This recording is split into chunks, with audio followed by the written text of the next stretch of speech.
Hello everyone, my name is David Lee. I'm an educator, a design thinker, and a lover of making videos about innovative teaching and learning. As some of you may know, I am from Southern California. My teaching journey started at California State University of Fullerton, where I got my liberal studies, elementary education bachelor's degree, and my teaching credential, as well as my EdTech master's degree. Cal State Fullerton gave me the foundation I needed to help me develop into the educator I am today, which I'm truly grateful for. So when my former professor, Tim Green, asked me if I would guest on his podcast, I was extremely honored and humbled.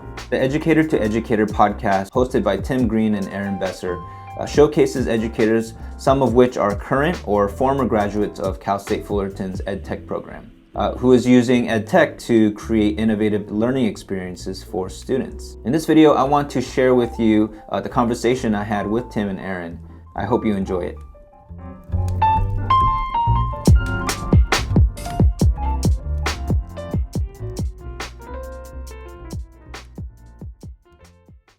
David, thank you so much for being on our podcast, Educator to Educator.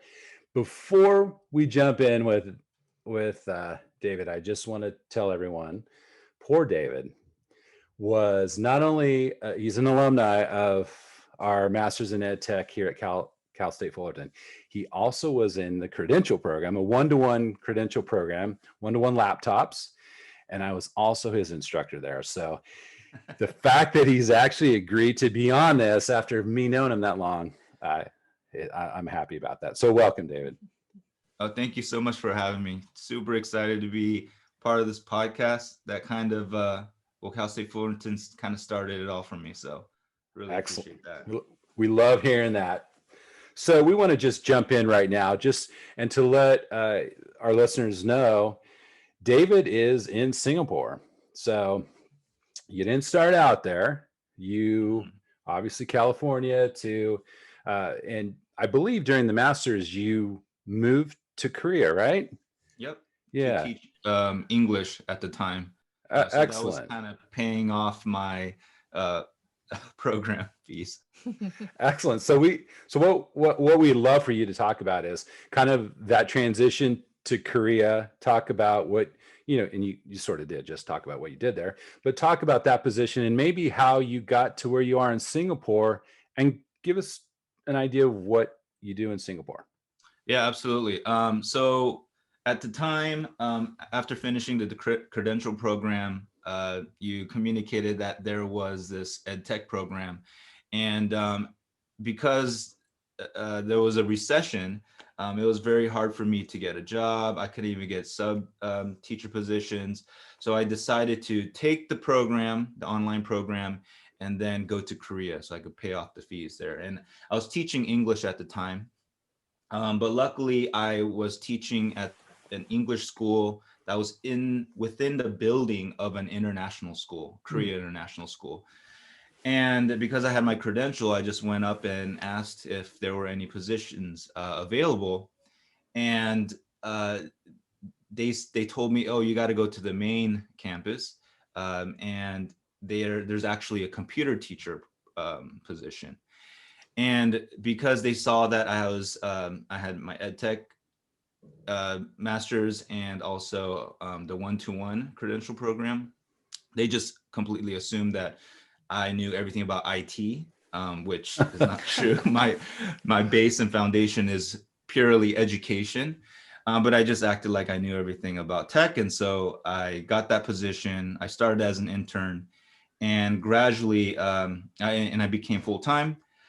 As a computer teacher, I was focused on project-based learning, like right from the start. And so it was an easy way for me to talk to teachers and integrate technology into their projects. And so I then moved into EdTech while teaching computers. And then I was asked by the principal to start this STEM program. And it was a full STEM program, as in every student experienced project-based learning through the different subject areas, but not only STEM, but also social studies. So it was all encompassing and integrated and they all had makerspace experience, and I taught specifically design thinking. And so I was kind of the coordinator of that, and I did that for a couple of years. And I was kind of ready to move on. I love to travel, and being Korean American, I wanted something new. And so I started searching for other positions, and Singapore American popped up. And that's when I moved here about 3 years ago. And so I'm here with my family. And my current job is obviously EdTech. So I try my best to support teachers with tech support best I can. I do a lot of digital citizenship. I've developed this integration model that hopefully we'll implement next year fully, where it's not just a standalone lessons, but more of a culture type of thing for DigCit. And I also do coding and robotics. But the fun stuff is when I can incorporate coding and robotics into the core subject units. And so that's what I'm currently doing with 4th grade and 5th grade. Those are the grade levels I focus on. And yeah, I just kind of meet with teams and see what type of real world context we can develop through the standards, and then have implement a really cool experience for the students. Wow, that's cool. Thanks for sharing kind of your journey. Going from Korea to Singapore, and even when you're in the program over, like, now it's what, 10 years ago you graduated. Not only did you move countries, you got married and had a kid too, right? Yeah. Yeah. So that's new too. You talked about in there, and I kind of want to ask a question about this. You mentioned something that you want to implement next year. Like, what did you call it? A framework? What did you? Integration model. Yeah, an integration model. Can you talk a little bit about that, if you don't mind? Yeah, we just use the common sense curriculum. Mm-hmm. Common sense curriculum from DigCit. And basically the tech and innovation specialists would go in and do these lessons. But it felt like a side thing. So the plan is to provide teachers with essential questions for each of these lessons. So once these lessons or case studies are provided, then the teachers, anytime they are, let's say they're posting on Seesaw, anytime they're doing something where it's related to the DigCit topic, they can ask that essential question and immediately integrate what they learned and apply it to what they're doing at the time. So those questions would be asked like multiple times during the day, and DigCit becomes not a side thing, but part of everything that they do, because we do use a lot of tech. We are a one-to-one school. So that's kind of the model that we want to do, and also have librarians, counselors, the homeroom teachers, myself, all provide DigCit lessons. Nice. So it's like this, it's everywhere, and it's not just a technology thing. It's literally a day-to-day thing at school. Yeah, and you mentioned it will become part of your culture, right? Yeah, and that's what you're hoping to get to. That's awesome. Yeah. Hey, so you mentioned that you're doing 4th, 5th grade STEM stuff and coding. Like, what are some of the I hate to use it, cool things that you're doing that you really like about with STEM? What are some of the things that you're doing, teachers are doing, kids are doing? Talk to us about that, if you don't mind.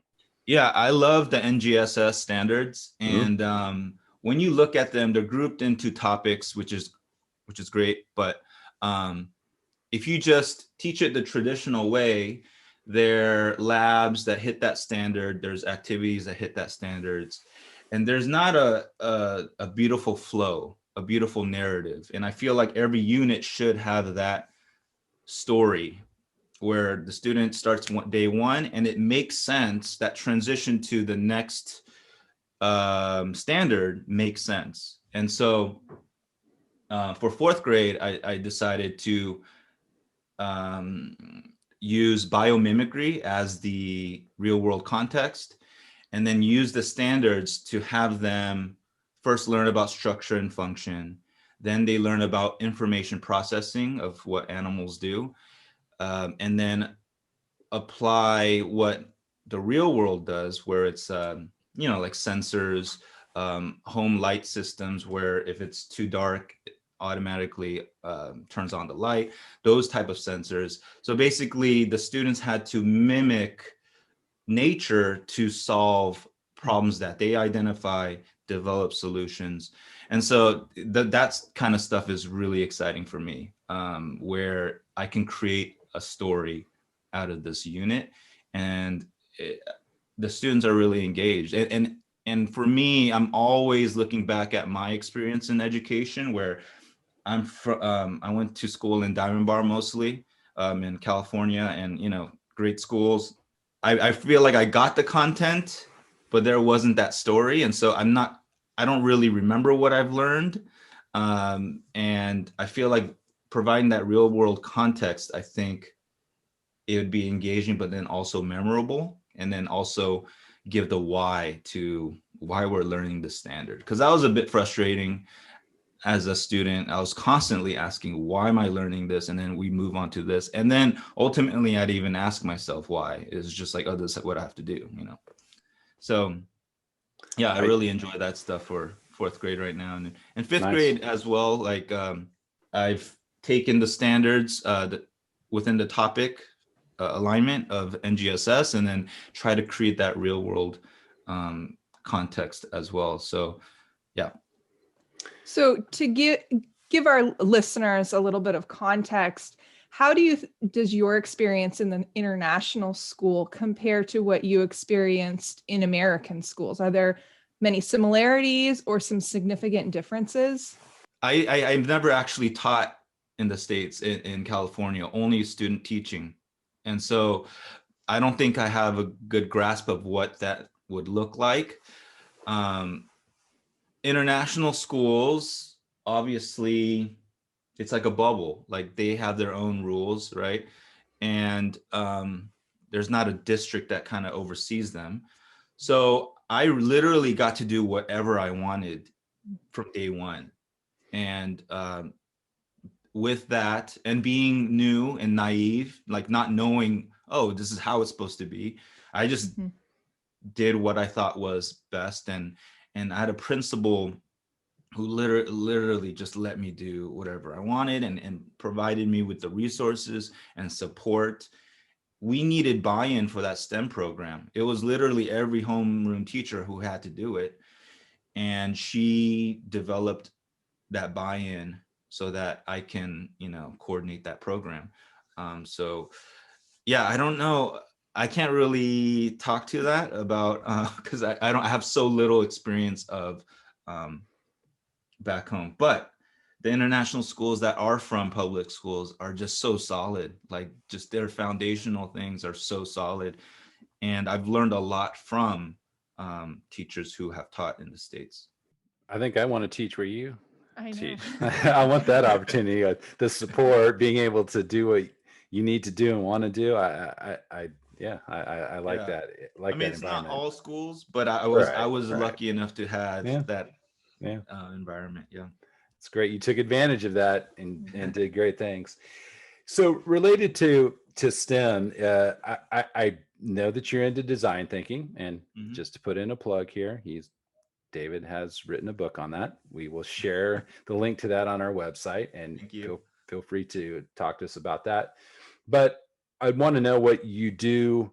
I'm really interested, and I think our listeners will be too, how you incorporate design thinking in the school. Not just, I mean, a lot of us use it as teachers, we've used it that way before in our own work, but how do you integrate it with the kids? Yeah, so when I started teaching, project-based learning it blew me away. I thought, oh, this is exactly what I wanted as a kid.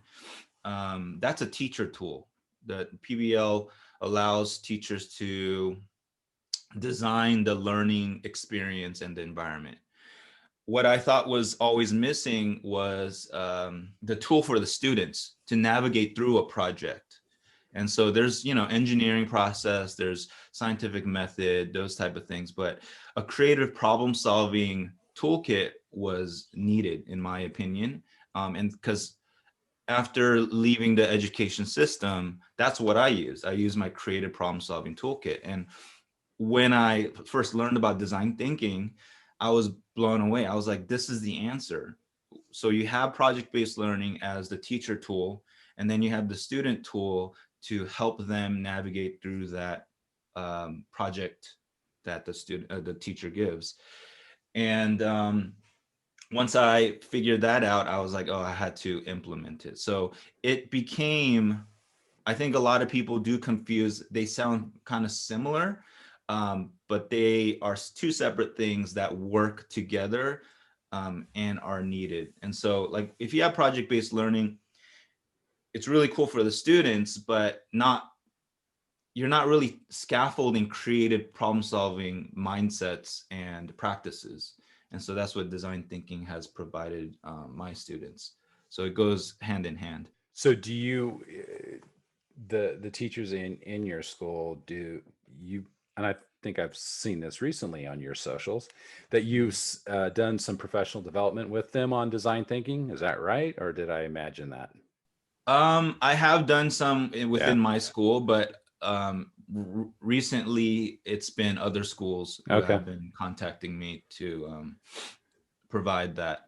And yeah, I'm really enjoying it. And I'm enjoying working with schools who already implement design thinking, so I don't have to teach it. It's more now, how do we enhance their design thinking initiative in their school? So speaking of that, so let's say you're in a situation like that, the school, they've been using it. What are some of the things that you do? You go into the school, what are some of the kind of things that you do? Yeah, so when I started using design thinking, it was very much the process focused, and everyone does that. My job is to help them focus more on the mindsets and the thinking behind design thinking. And and it was a learning curve for me, because my first initial year in the STEM program, we went through the process, but students weren't really being innovative and being creative. And the next following year, we focused on the mindsets. And that's kind of what I would help a school that is already using design thinking, but also helping teachers develop project-based learning in their school. So I'm working with Hello Motion, a high school, and they have core subject areas. I feel like my role would be to come in and help them, the different teachers collaborate, come together, take the standards, and then provide that real world context so that students can use design thinking. Because if you just use math standards, it's very difficult to create an opportunity for meaningful design thinking, like empathy and all that. But if you do integrate all the different subject areas, which when we do any project, that's what we do, right? It's very much simulating a real world project. Then the opportunity for design thinking is richer. Because especially if you add social studies or science, you provide that context, then they can actually empathize with people. And yeah. So kind of want to shift gears here, Erin. We got next question for you. Sure. So do you have any favorite tool or resource that you would like to share? Something that, our teachers can, put into practice in their classrooms and maybe potentially, hit PBL or design thinking, or just kind of enhance their overall instruction? Well, for any teacher who wants to start doing STEM, I would recommend STEM Lesson Essentials. That was a book that I used to kind of spark the program. Also, my book, I would recommend my book, Design Thinking. You better plug that. We were waiting for that. Because it's basically, I'm not an expert in design thinking or teaching design thinking. It's just a kind of a journal, a diary of what I've done so far. And so it's very much like real, I provide real examples, like what I've actually done. And so I think it's very practical in that way. Reading other education books, it felt like the author was so distant from what was being talked about. I was the design thinking teacher, so I think it's a very practical resource. Great. I've read it. I will agree with him. And again, we will share that on our website. So our last question that we have for you is, we ask everyone this: what are you excited about right now? Is there a project you're working on or anything that interests you? We'd love to know just kind of insight on what you're doing, and we're just going to throw it out there and let you and hear what you have to say. Yeah, I really love my position right now at Singapore American School, working with teachers to develop these really cool experiences. What I utilize to develop these experiences is a education design approach that myself and a friend of mine, David Hotler, has come up with, called EduPermaculture. And basically the philosophy, well, it stems from permaculture, which is these two men, they were trying to figure out why ecosystems created so much biomass, and then it was sustainable, and all of the elements work together. And then when they look at farming landscapes, it created some biomass, but not as much as the ecosystem, and it wasn't sustainable. And so they developed a design approach where they took elements and practices of nature and then applied it to their farming landscape. And that kind of sparked this connection of my philosophy. I've been constantly from day one as a computer teacher with project-based learning, trying to simulate successful learning environments and then placing it into schools, and then taking the best practices of professionals, successful professionals, and giving it to schools and to students. That's kind of why I took design thinking and I'm giving it to students. So EduPermaculture is kind of a approach that we're developing, and we're hoping to kind of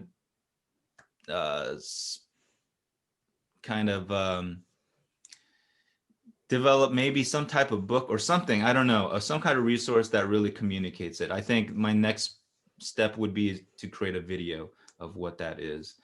And yeah, that's kind of what I'm working on right now. Excellent. Yeah, it kind of reminds me of the ecological approach to education too. It kind of fits in with that. So I love that idea. Hey, once you have it out there, we'll plug it. So just let us know, because that sounds interesting for sure. David, thank you so much for spending some time with us. It is great catching up with you, hearing what you're doing, not only what you did in Korea, but in Singapore, and what you're doing with STEM education and design thinking, and hearing what you're excited about. So thanks so much for being with Erin and me on our Educator to Educator podcast. Thanks I for really joining appreciate us. you having me. Thank you so much for watching. Thanks to Tim and Erin for inviting me onto their podcast. If you want to learn more about their podcast and their EdTech program that they're a part of, please check out the links in the description. Make sure to click the like button, subscribe to the channel, and hit the notification bell icon to get notified on updates and new videos I post on this channel. Also, please share this video with your educator friends who might be interested in this video's topic. Thanks again. Until next time, stay perpetually in beta, and I'll see you on the next one. Peace.